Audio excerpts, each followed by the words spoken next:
두 가지예요. 하나는 체력 증진과 기본기 향상입니다. 체력 증진, 기본기 향상. 그래서요, 이 팀이 이제 연승하는 팀이 되었어요. 근데 막상 그 중요한 결정전 할 때에 멈춰버렸어요. 왜 멈췄는가 하면요, 농구장 닫아버렸어요. 코치가. 왜 닫았는가 하면 이 농구 선수들이 체력 훈련하고 또 기본기 훈련한다고 공부 안 한 거예요. 학부모들의 항의가 있었지만 농구장 걷어 닫아버리고 공부하고 오라는 거죠. 과락한 점수들 다 회복하고 그거 하고 돌아와야 된다. 그래서 부모들 설득하는데 이 학생들이 학생 선수지 선수 학생이 아니라고, 본분이 학생이지 선수가 본분이 아니라고 그렇게 이야기하며 돌려보내어서 이 이제 나중에 되어지면 이제 정말 마지막에 가서는 이제 그 중요한 뭐 결승전 비슷한 그러한 게임에 가서는 지거든요. 그럼에도 불구하고 이 학생들이 운동으로 좋은 대학에 가고 또 공부로도 좋은 대학에 가는 그러한 참 멋진 삶을 살게 하는 변화를 만들어내는 그러한 그 코치가 이 벤 카터라는 코치였습니다. 저는 이걸 보면서 이 이야기를 들으면서 또 이 영화도 저도 봤거든요. 참 옛날에 봤는데 이걸 보면서 다시금 이렇게 되새겨보는 게 뭔가 하면 우리 그리스도인들에게도 정말 이 기본기라는 게 필요하구나, 체력 훈련, 영적 체력 훈련이라는 것도 필요하구나 이런 생각을 했고, 그리고 더 나아가서 우리의 정체성이 어디에 있어야 되는가를 우리가 다시 한번 더 생각해보는 그러한 내용이었습니다. 그래서 그 교훈을 얻었는데요. 참 오늘 본문은요, 오늘 우리가 읽은 이 이사야서 53장 같은 경우는 참 유명하죠, 그죠? 네. 아시는 본문이잖아요.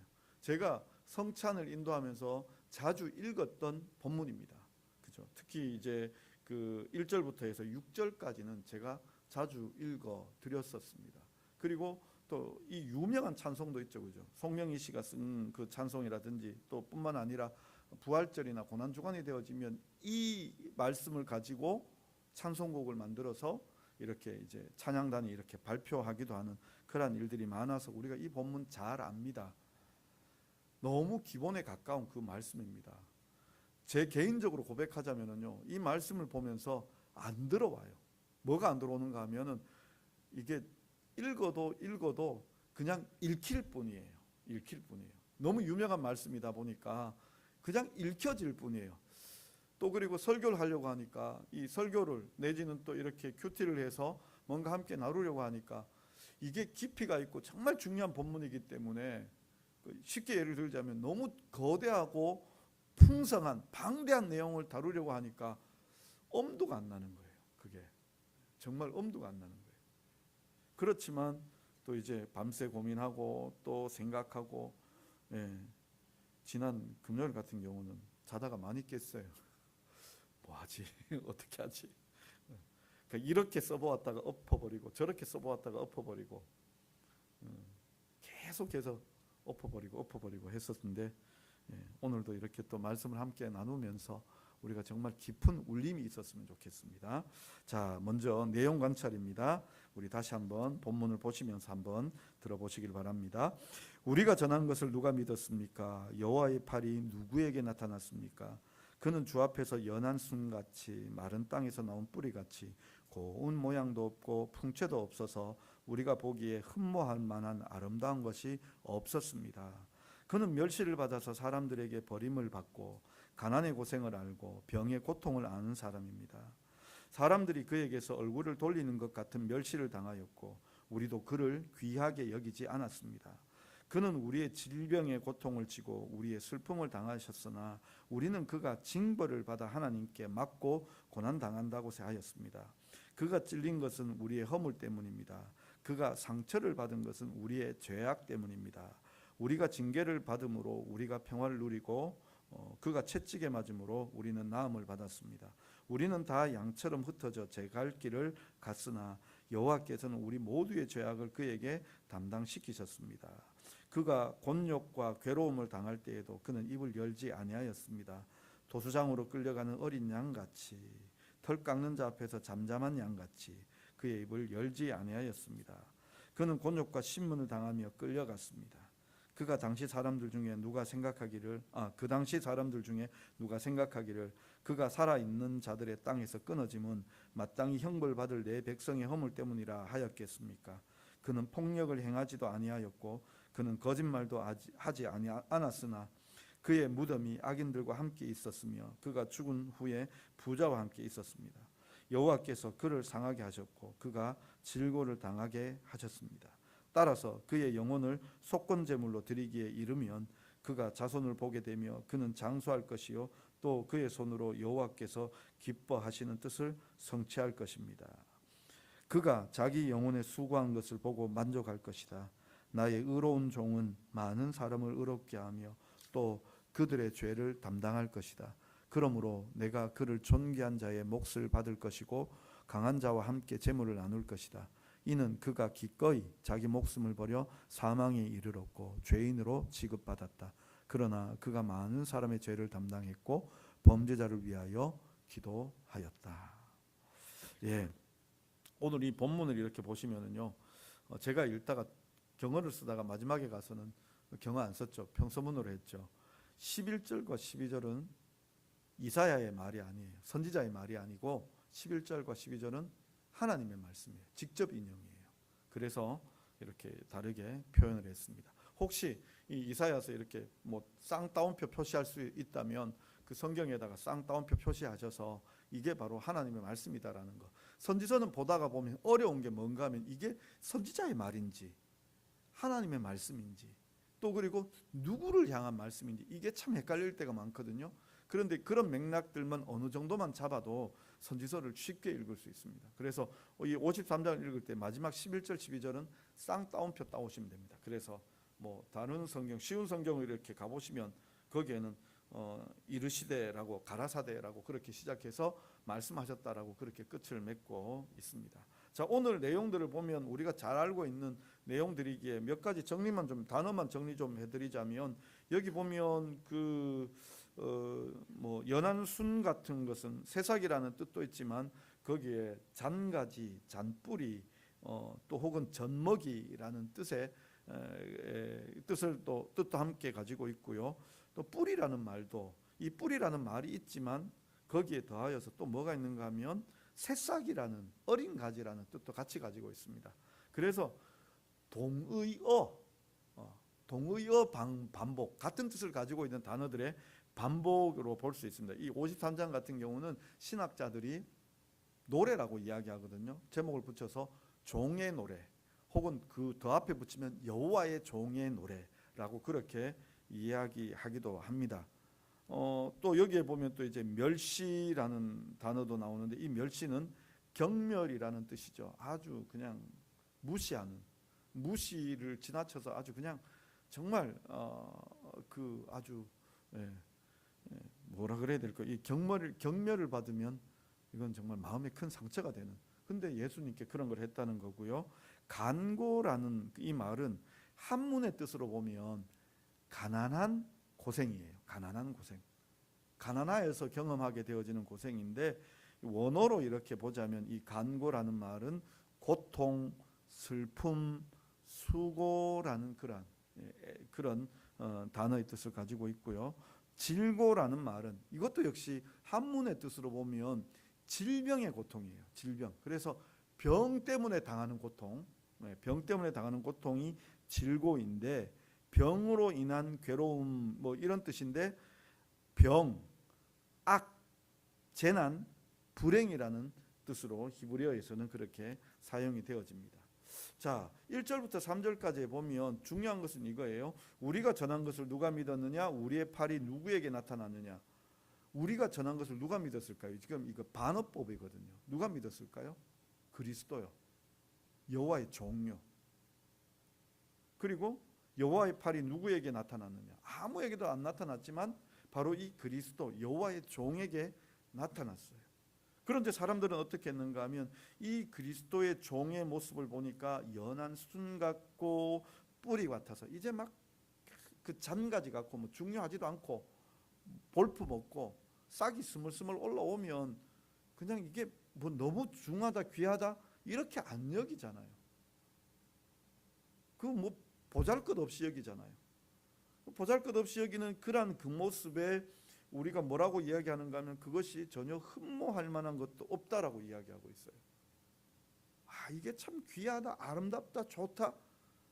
쉽게 얘기하면 우리가 물론 새싹이 올라오면 그 새싹의 생명력 때문에 경외감이 들기도 하지만 우리 한 식물, 꽃을 놓고 본다면 꽃이 피었을 때가 아름다울까요? 이제 막 땅에서 뚫고 올라와서 떡잎 자라고 떡잎 위에서 조금 더 올라오는 그 싹의 모습이 이쁠까요?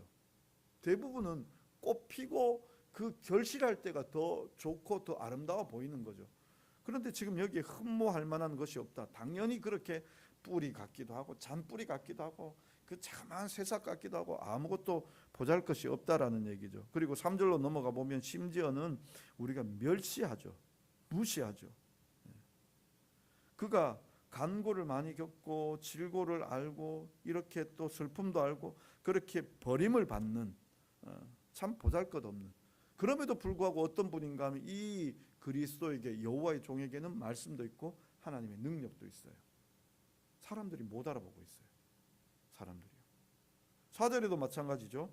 그는 실로 우리의 질고를 지고 우리의 슬픔을 당하였거늘 우리는 생각하기를 그는 징벌을 받아 하나님께 맞으며 고난을 당한다 하였노라. 지금 현상은 뭐냐 하면 지금 고난 당하고 벌 받고 있는 것처럼 보여요.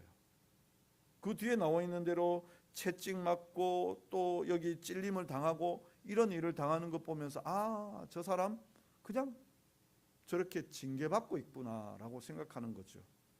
그래서 나 때문에 그렇게 일어나는 일이 아니라 저 사람은 그냥 알아서 저렇게 되어지고 있구나라고 그렇게 말하고 있는 거예요. 도저히 저 사람이 그리스도다라고 생각도 못하고 자기 죄 때문에 자기가 그냥 죽고 있구나라고 그렇게 생각하고 있는 거예요. 그런데 여기 이 말씀들 이렇게 보면 정말 누가 모르는 거예요. 누가 모르냐면 우리가 몰라요. 우리가 몰라요. 그가 그렇게 당하는 이유가 뭔가 하면은 여기 오늘 본문에서 참 중요한 단어가 뭐냐면 속건제물이에요. 속건제물. 속건제물은 속건제의 제물이라는 뜻이죠. 그럼 속건제는 뭐냐 하면은요 이런 거예요. 제가 여기 예를 들어서 우리 장로님께 해를 좀 끼쳤어요. 뭐 피해를 좀 끼쳤어요. 그러니까 우리 집에 있는 소가 장로님의 밭에 들어가서 이렇게 이제 풀을 좀 뜯어 먹었어요. 한 몇 고랑을 뜯어 먹었어요. 그러면 내가 장로님께 손해를 끼쳤잖아요. 그러면 이 둘 사이에 불화하고 이 관계를 회복하기 위하여 그냥 장로님께 가서 용서해 주십시오, 봐 주십시오 이렇게 얘기하는 게 아니라 물어줘야 돼요. 그죠? 물어줘야 되는데 물어줄 때에 플러스 20% 해서 물어줘야 돼요. 플러스 20% 해서 그걸 드리는 걸 속건제물이라고 그렇게 얘기해요.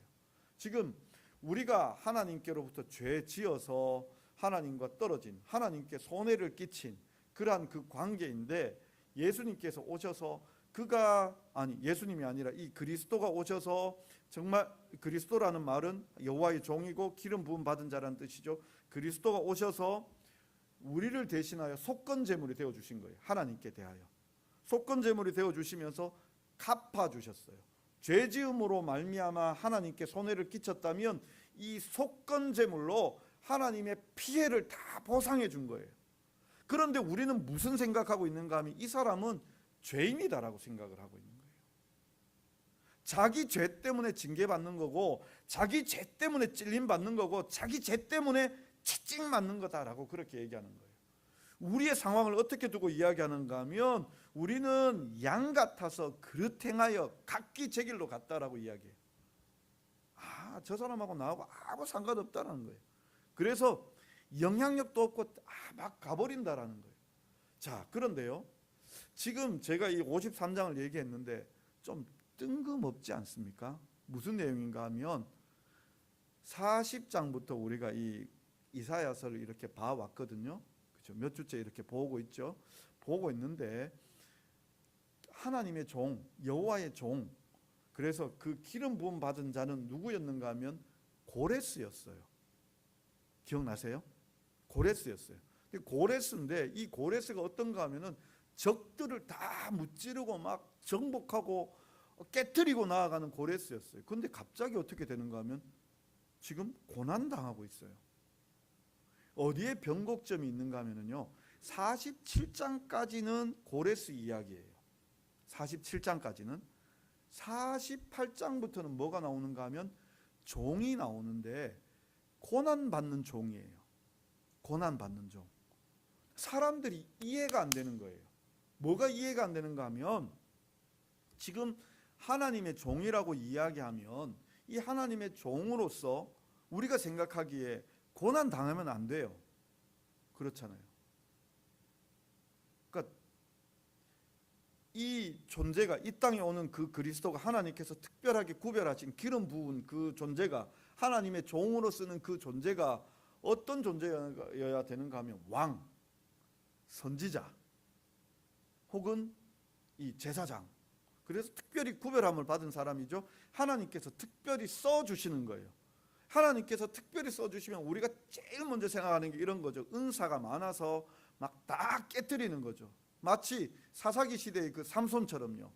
하나님께서 그에게 기름 부어 주셨고 그를 사사로 딱 세웠을 때 그냥 뭐 나귀 턱뼈 가지고 블레셋 사람들 몇천 명 때려 죽이고 그를 붙잡으려고 했더니 뭐 기둥, 그 성문에 기둥 뽑아서 그걸 가지고 막 헤브론까지 올라가 버리고 뭐 괴력을 자랑해서 이 블레셋 사람들이 두려워 떨었었잖아요. 그게 우리가 기대하는 거잖아요. 적어도 여호와의 종이라고 이야기하면 앞서 나와 있는 고레스처럼 이방인이 하나님의 종으로 쓰임 받는다는 게 참 신기하고 놀랍지만 그 예언되어지는 그 내용을 보면 정말 우리가 생각하는 여호와의 종이 맞죠. 가서 다 깨트려 버렸잖아요. 그러니까 아수르를 무너뜨린 바벨론을 다 깨뜨려 버릴 것이고 이스라엘 백성들 돌아오게 할 것이고, 그건 종, 여호와의 종 멋지잖아요. 하나님의 복 받으면, 쉽게 얘기하자면 하나님의 복 받으면 우리가 정말 부자가 되고, 또 아니면 뭐 제일 좋은 학교를 나오고, 또 아니면 우리가 정말 유명한 사람이 되고, 이런 정말 좋은 자리로 우리가 나아가야 되는 게 우리가 복 받았다라고 이야기하죠. 그런데 정말 저 사람 하나님의 복 받았는데 어떻게 되는가 하면 매일 떼거리 걱정해야 되고, 몸에 병은 가지고 있고, 자녀들도 잘 되는 게 아니라 자녀들도 정말 기도 없이는 못 살 그러한 자녀들이 되어져 있고, 너무 고통스럽고 힘들다. 우린 그런 사람을, 저 사람이 정말 복을 받았나? 하나님께서 기름 부으신 사람이 맞는가? 이 생각이 들 때가 있죠. 이 생각이요. 근데 왜 이렇게 지금 53장이 이야기하는 걸까요? 왜 이렇게요? 그러면 왜 고레스 이야기를 47장까지 했을까요? 근데 여기에 힌트가 뭐냐면, 요즘 그 이제 자유주의 신학자들은 이사야서를 딱 나누어서 어떻게 이야기하는가 하면 39장까지는 이사야가 썼고, 그래서 제1 이사야라고 이야기하고 있고, 40장부터는 제2 이사야라고 얘기하고 있고, 심지어는 이제 여기 그 48장부터는 제3 이사야까지 더 나누어 보는 신학자들이 나와요. 그런데 우리 전통적인 보수주의적 신학에서는 이사야서는 처음부터 1장부터 66장까지 이사야가 썼다라고 그렇게 이야기해요. 저는 그 견지를 믿고 저는 그렇게 고백을 해요. 그러면 무슨 얘기가 되는가 하면, 제가 계속해서 말씀드린 대로 이 고레스와 이사야의 시간은 대략 한 200년 차이 난다 그랬어요. 그죠? 근데 고레스 이야기가 증명이 됩니까, 안 됩니까? 이사야 시대에는 증명이 안 되겠지만 고레스에 대한 예언들이 이 그 스룹바벨 시대나 또 아니면 우리가 알고 있는 느헤미야 시대까지 오면, 또 아니면 신약까지 와버리면, 예수님이 오신 그 시대가 되어지면 이 이사야의 이야기가 증명이 됩니까, 안 됩니까? 증명이 되지요. 이루어졌잖아요. 그대로 되어버렸잖아요. 그대로 되어버렸잖아요. 이사야 시대에는 도저히 상상할 수 없는 일이었어요. 이사야 시대에는 아수르가 망하고 바벨론이 들어오는 시대인데, 지금 어디 시대를 얘기하는가 하면 바벨론을 뛰어넘어 바사 시대를 얘기하고 있거든요. 그러니까 사람들이 이게 무슨 허무맹랑한 소리냐라고 이야기했어요. 믿지도 못할 이야기죠. 그런데 지금 이 이사야서를 받고 있는 이 사람들은 어디까지 가 있는가 하면, 물론 이사야의 처음 이 독자들은 이사야서를 썼을 때 이게 무슨 얘기인가 궁금증이 있었겠지만 그야말로 장래를 내다보는 믿음이 있었다면 적어도 느헤미야나 혹은 스룹바벨 시대나 이런 시대에서 이 시대를 보면 정말 말씀대로 됐네. 근데 아직 이루어지지 않은 게 있어요. 뭔 말입니까? 48장 이후로부터 나오는 고난받는 여호와의 종에 대하여서는 이루어지지 않았어요. 사람들이 생각해도 야 이게 뭘까예요. 이게 뭘까? 또다시 헤매는 거죠. 또다시 알 수 없는 거예요. 왜 알 수 없는가 하면 우리가 생각하는 여호와의 종의 모습과는 전혀 다르게 오기 때문에요. 와서 뭐 하는가 하면은요, 우리의 죄 때문에 고난을 당한대요. 우리의 죄 때문에 채찍을 맞고 우리의 그 질고 우리의 그 가난한 이 고통 이것 때문에 그 사람이 찔림을 당하고 그리고는 심지어 어떻게 되어지는가 하면 죽게 되어요. 죽어서 악인과 함께 무덤에 갇히는 거예요. 이게 여호와의 종의 삶이라고 이야기하고 있는 거예요. 사람들이 이해가 안 되는 거예요. 적어도 하나님의 종이라면 와서 고레스처럼 행동하는 게 맞는 거잖아요. 그런데 그렇지 않고 대신해서 찔리고 당하고, 그런데도 또 어떤 상황이 벌어지는가 하면 그 예수님의 시대에, 아니 이 그리스도의 시대에 사람들은 다 그리스도가 미움을 받아서, 사람들이 무시하고 미움을 받아서 자기 일 당한다고 그렇게 생각하는 거예요. 정말 죽잡고 애쓰고 노력하고 섬기고 돌보고 했는데 사람들이 전혀 이해하지도 않고 외면하고 무시한다면 우리는 다 상처받을 거예요. 근데 이 지금 그리스도는 그와 같은 일을 하겠다라고 이야기하는 거예요. 그리고 마지막 이 11절과 12절에 이렇게 말씀하죠. 그가 자기 영혼에 수고한 것을 보고 만족하게 여길 것이라. 나의 의로운 종이 자기 지식으로 많은 사람을 의롭게 하며 또 그들의 죄악을 친히 담당하리로다. 그러므로 내가 그에게 존귀한 자와 함께 몫을 받게 하며 강한 자와 함께 탈취한 것으로 나누게 하리니 이는 그가 자기 영혼을 버려 사망에 이르게 하며 범죄자 중에 하나로 헤아림을 받았음이니라. 그러나 그가 많은 사람의 죄를 담당하며 범죄자를 위하여 기도하였느니라. 지금 하나님께서 인정하시는 거예요. 그 사람이 옳다.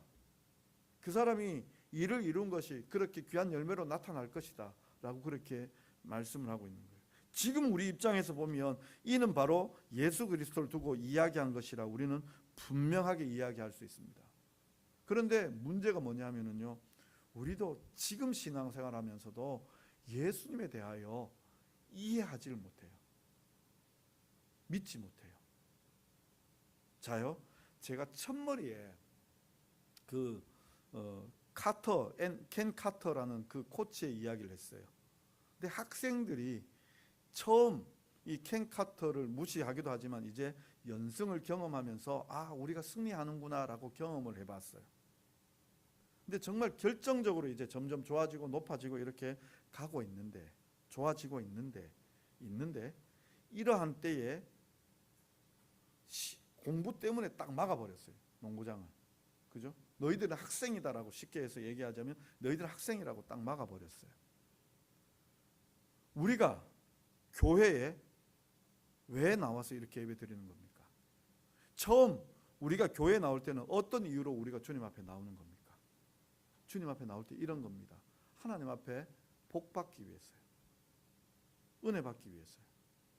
교회 와서 그 성경의 말씀대로 듣고 순종하다가 보니까 참 내가 생각하는 것 바깥의 일이지만, 내가 생각하는 것과는 다른 일이지만 그럼에도 불구하고 하나님의 말씀대로 살았더니 그 말씀이 주는 유익들을 경험하는 거예요.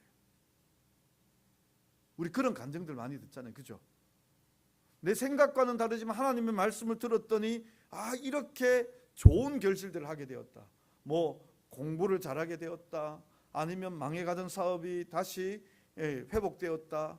아니면 병이 나았다. 뭐 이런 여러 가지 것들이 많이 있죠. 근데 그것이 우리의 목적이 되면 안 된다라는 거예요. 진짜 목적은 뭔가 하면 구원이에요. 구원이에요. 오늘 본문이 우리에게 그 이야기하는 거예요. 그 이야기요. 어찌 보면 고레스를 보여주는 것은, 고레스의 이야기가 있는 것은 지금 여기 고난받는 종, 다시 말하자면 우리 죄를 위하여 대신해서 채찍맞고 대신해서 찔리고 대신해서 죽는 이 고난받는 종을 위하여 고레스가 앞에 있는 거예요. 그 고레스의 놀라운 역사가 있는 것은 뒤에 나오는 구원의 종을 위하여 증명하기 위하여요. 사람들이 이해 못할 거라고 얘기 보고 있는 거예요. 우리가 교회에 나와서 하나님 앞에 은혜 구하고 그거 당연한 건 맞습니다. 틀렸다라는 것이 아니라 내가 목적이 뭐가 되어야 되는가 하면은 그렇게 응답받고 누리는 것이 목적이 아니라 하나님을 믿는 거예요. 예수님을 믿는 거예요. 그게 목적이에요. 그게 목적. 그게 더 중요한 거예요. 지금 여기 켄 카터가 그 농구 선수들 그렇게 데리고 연전연승하게 하는 거, 그게 목적이 아니에요. 이 아이들이 학생이기 때문에 더 좋은 대학에 들어가고 자기의 꿈을 향하여 나아갈 수 있도록 도와주는 그 일을 하는 거예요. 승리하게 하는 건 몇 가지 증거들이죠. 그렇지만 진짜 본본이 뭐냐? 학생이기 때문에 대학에 갈 수 있도록 도와주고 그렇게 더 나은, 더 넓은 꿈을 펼칠 수 있도록 도와주는 그 일을 한 거예요. 뒤에 거를 받침하기 위해서 앞에 게 있었단 말이죠. 지금 오늘 본문도 마찬가지예요. 뒤에 거를 받침하기 위해서 오늘 앞에 있는 일들이 나오는 거예요. 이 이사야 53장을 보면서 우리가 깨달아야 하는 것이 우리 눈에는 예수님이 안 보이는 게 지극히 당연한 거예요. 우리의 이성으로는 예수님이 이해 안 되는 게 지극히 당연한 거예요. 그래서 지금 우리 눈앞에 뭐가 필요한가 하면 고레스가 필요해요. 하나님 앞에 구하고 하나님 앞에 응답받고 말씀대로 살고 말씀대로 경험하고 참 보이지 않지만 내가 이렇게 하나하나 차곡차곡 믿음의 증거들이 쌓여갈 때에 그로 말미암아 뭐가 보여지는가 하면 내 구원이 보여지는 거예요. 하나님을 알아가는 거예요. 그래서 정말 우리 임종의 때에 이 세상 끝날 때에 내가 그 믿음의 확신으로 말미암아 하나님의 나라를 바라보게 되는 거잖아요. 고레스 때문에 이 고난받는 구원의 종이 보이는 거예요. 이해되어지지 않지만 이게 보여지는 거예요. 우리 오늘 여기 나와서 하나님의 말씀을 듣고 하나님의 말씀 때문에 우리가 결심을 하고 그렇게 살아가지만 그 결심 때문에 우리는 궁극적으로는 내 구원의 확신을 가지게 되는 거예요. 참으로 우리가 이 말씀들을 보면서 우리가 그런 구원의 확신들로 나아갔으면 좋겠습니다. 그래서 우리가 제가 늦긴 전까지 이렇게 함께 말씀을 드렸다면 결단하는 내용으로 갔다면 결단하는 말씀은 우리가 첫 번째로 이렇게 결단했으면 좋겠습니다. 참 우리의 소망 없는 우리의 모습들 가운데 하나님께서 소망을 주셨어요. 내가 하나님의 은혜를 경험했다면 그 은혜 때문에 내 믿음이 자라기를 기도해 주십시오.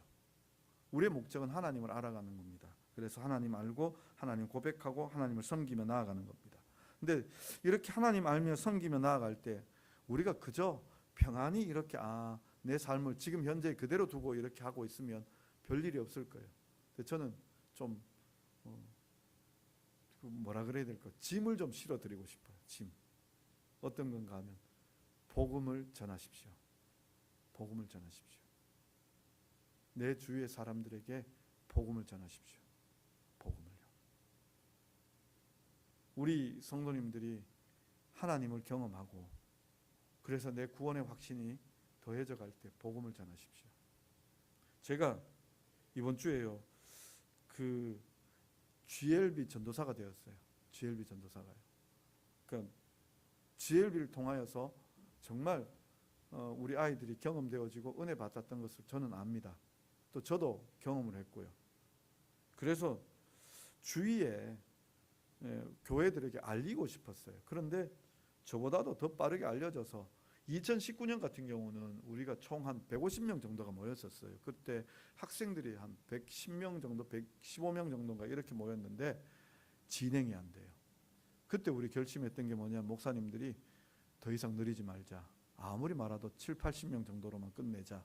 이렇게 했거든요. 근데 코로나 겪고 숫자가 떨어졌어요. 요번에는 한 40명 정도밖에 안 되는 거예요. 그래서 이때다 싶어서 내 주위에 있는 교회들, 그래서 우리 안동노회 안에 보면 몇 교회들이 그런 데가 있거든요. 3명 모이고 2명 모이고 4명 모이는 교회. 예, 일일이 찾아갔습니다. 예, 제 돈 들여서 선물 뭐 사들고 가서 목사님 그러면서 가서 브리핑을 했어요. 잔년도 자료 가지고 가고 브리핑하고 이렇습니다. 아들 보내주세요.